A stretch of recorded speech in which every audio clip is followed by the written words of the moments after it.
Okay, so we are just about ready to go back together with the choke shaft assembly. It's a new retainer, a new seal in that bore. Remember how loose it was? There's what's left of the old seal. Pretty brittle. Kind of crush it if you squished it in your fingers. Probably an old leather seal would be my guess. But the new seal is rubber. Same as like your throttle shaft seal, same type construction. Little lip seal. Has a solid side and a groove side. Solid side goes in towards the carburetor. So you should see the little split side facing out.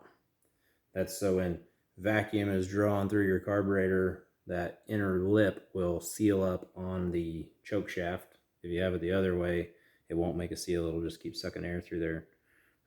It may make a seal for a little while just because it fits fairly tight with the rubber, but ideally you want it like that. Probably hard to see in the camera because my fingers are making it focus on them. But you can see the split there. That should face out. And then your new retainer sits in on top of it like that. And that gets driven into the housing.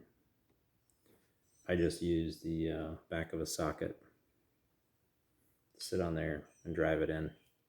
I will say throw a little oil or like Dawn dish soap even on it to help you get it started, and then you just kind of work it around. You don't use a screwdriver, just use your fingers and force it down in there. You don't want to rip it or try to, push it in with a flathead screwdriver because you'll cut them.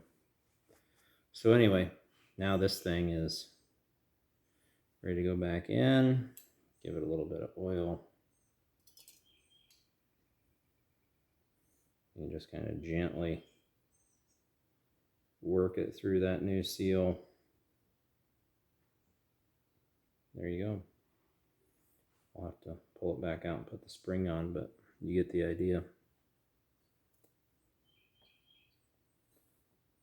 Feels pretty good on the back side, no slop. So that's what you want. Spring goes back on, catches the same spot on the arm where it was before.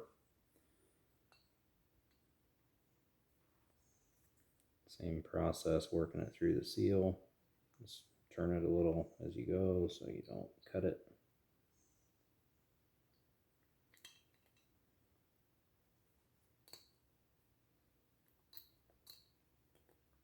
There you go, new choke shaft, working just like it used to.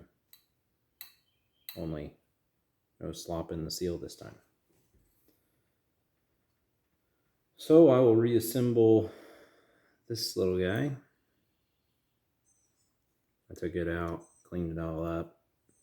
When you bend those little ears over on the end of the choke flap, be very careful not to break them off. You only get to bend them a couple of times and they'll snap right off. So that goes in there just like that. You bend those little ears up, one down, and that keeps this from pulling out. And the spring rides right behind it. So I'll get that back together and we'll be right back.